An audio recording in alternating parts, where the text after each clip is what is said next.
Okay, back to where we left off yesterday about Negelwasser. In addition to Negelwasser, there's a pasuk in Tillim that we say in Nishmas and Shabbos, V'chol karavai Hashem kotchei. Literally means all my insides will bless the name of Hashem.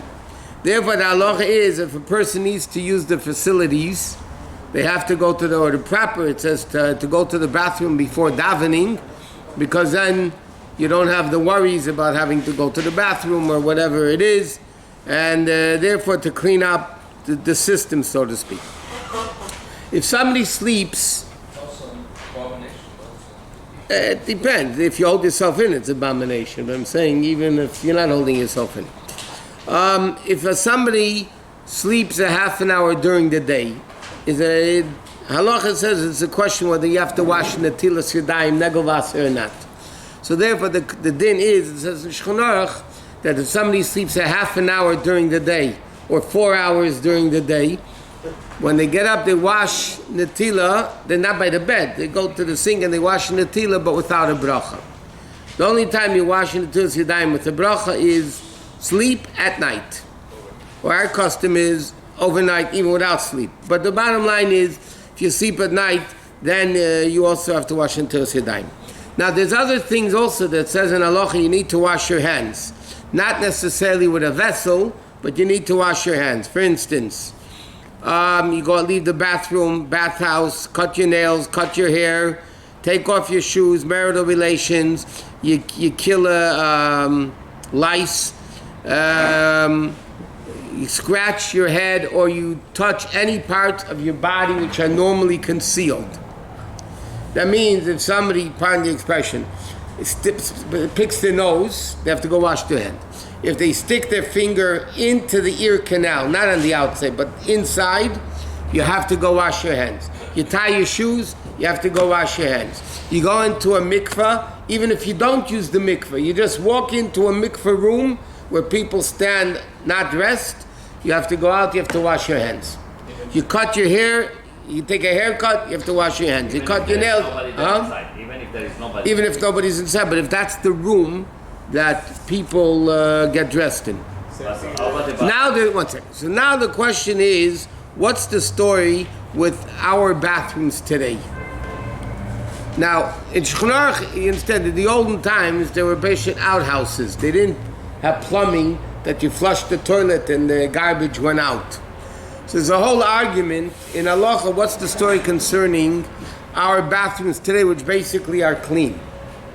But even that, again, you pardon the expressions, but a lot of times when you have little kids and they make, so they don't aim properly, so they get it on the toilet seat. So then if you have urine on the toilet seat, that has a din of a bathroom already, because there's urine there. Okay. I'm saying little kids. But if technically if a bathroom is clean and it's flushed out, so then technically it doesn't have a din of a bathroom according to many opinions, because there's no junk there. Okay, next siman over here is getting dressed in the morning. So when you go to the bathroom, don't do anything and come out. Do you have to wash your hands anyway? Our bathrooms today, most people say no. If it's a clean bathroom. Okay. That's not as bad as mikveh. It's not as bad as a mikveh, no. No. Because it's a clean room. There's nothing there now. That's not a place to get undressed. Well, bathroom? It's not officially. But mikveh is actually cleaner, no? Huh? Mikveh is actually... Cleaner, but we're talking about spiritual. No, that's when you go into the water. Until the water, the people are undressed. It's not proper modesty and so on and so forth. In fact, there's a pasuk that says, "Vatznei aleches im elokecha," a person should be very humble and modest in the presence of God. So therefore, in Shulchan Aruch it says, a lot of people are not very careful in this, but in Shulchan Aruch it says like this: when you get undressed, you should do so under the covers. Why? Even though you say nobody's in the room, nobody's watching, but Hashem is watching. Hashem is there, and out of respect to Hashem, you get, Hashem sees under the covers too. But the answer is, we do what we're able to do. as far as the physical. A lot of people are more lenient in this today, but in Shulchan Aruch really it says you should get undressed under the covers. Or in the bathroom. Huh? Yeah, get dressed in the shower, yeah, with the water on or off. No, I'm just saying, it's so like inconvenient to put a black shirt and stuff to change. Okay. So when you go to the restroom, you have to like do that, just washing your hands enough. No, I'm saying all these things we mentioned before, a lot of things are customers to use keli, like haircuts, nails, marital relations, things like that. Technically, after bathroom, some people are makbid to use a keli, some people are not makbid to use a keli, but either one, as long as the hands are washed. And by the way, the hands should be washed until the wrist, not, tap the faucet and say hi. You really should wash the hand properly until the wrist. Now, there's another din that's called b'chukasem le'selecho. A Jew is not allowed to go in the ways of goyim, which means a Jew should not be dressed in goyish style garments, especially like priests. In fact, it's very interesting. Even though we know many mitzvahs are chukim, but like for instance, the Rambam writes in Sefer HaMitzvahs, the Rambam writes, you don't wear shatnez, wool and linen together, because that's what the goyim used to do. You don't cut your side, the payas, because that's what the goyim used to do. There's a lot of mitzvahs that are mamish chukim, illogical, but the Rambam in Sefer HaMitzvahs connects it because that's what the goyish priests used to do. And therefore, when a Jew does it, he's following the way of the goyim. Also a male wearing earrings, correct, Rabbi? No, that's not a shaila of chukas hagoy. That's a shaila more of a man wearing a woman's garment. Also like cutting the But now, if you look in Chumash, men used to wear earrings. You find by the Egel, Aaron said, take off your earrings. So then, a lot of things are relative to time and place. For instance, if you look in Shulchan Aruch itself, it says you're not allowed to look in a mirror. A man is not allowed to look in a mirror. Why? Because that's what women do. Women look in a mirror. And because women look in a mirror, it's a woman's thing. And if a man does it, he's doing it to act like a woman. Okay? Simple refutation, but you have to look But today, men probably look in the mirrors as much or more than the women do. So then today, it's not Kabbalah. It's just, this is the woman's thing to do. So if you're doing it because women do it, but today men do it, so it's not halachically incorrect. But he said he used to have different color shoelaces that the goyim would have, and all these different styles. Jews should be dressed modestly, in other words. Not flashy colors, not colors that attract attention. This applies to men also, by the way. You shouldn't wear clothing that attracted. Like it says, this guy goes out with purple wool, I'm going to go out with purple wool. All these things are the ways that the goyim and a person shouldn't make their hairstyles like the goyim do. If a goyim have a very interesting hairstyle, it's called Melrose.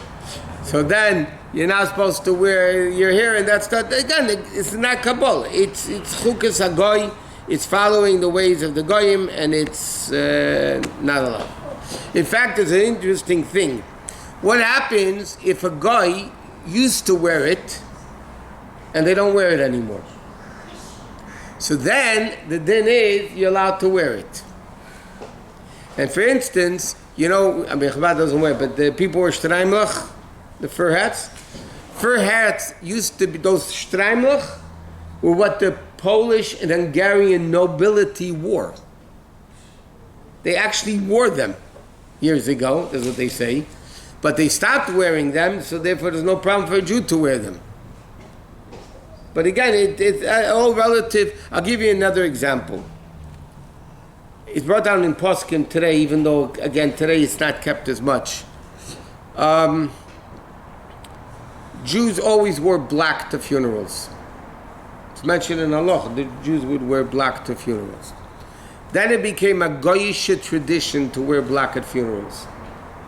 Well, wear first, So then there are poskim that write you shouldn't wear black at a funeral. The pearl is not done today because today, again, it's universally accepted. It's not goyish, not goyish, But we don't necessarily wear it. You don't necessarily wear black at a funeral because there is a concept called chukas hagoy, because that's what the goyim wear. I'll give you another example where chukas hagoy applies. There's poskim that say, even though most poskim disagree, but there are poskim in halacha that say you're not allowed to get married inside a shul. You're not allowed to make a chuppah inside a shul. Why? A lot of Jews do, but I'm just saying most opinions say today you could. But there are opinions in halacha, very prominent poskim in halacha that say you're not allowed to get married in a shul. Why? Because a shul has nothing to do with a chuppah. A chuppah you make outside. Right? In the religion, you make a chuppah outside. Where does this concept of making a chuppah in a shul? It came from the goyim. The goyim would make their wedding ceremonies in a church. From there, the Jews learned to make a chuppah in a shul. So according to many Mamshik, other opinions hold that you're not allowed to make a chuppah inside a shul. Why? Because it's chukas hagoy. That's what the goyim do. If that's what the goyim do, why are you copying it? So it's not only in dress; it could be in anything that is considered chukas hagoy. Going driving, we are driving. No, that's what I'm saying. The whole concept, by the way, chukas hagoy, what's called the not to follow the ways of goyim. The Rambam explains to be likened to goyim.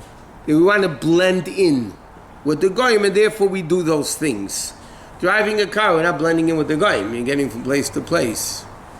But what if someone is not doing it because of following the goyim, but following the fashion, like the trend, the fashion? That itself is following the goyim. The fashion is the Who makes the fashion? Many of them are Jews. Yeah. The designers are goyim. No, it's Following the fashion is not. huh? Following the fashion is. It could be a shayach chukas hagoy.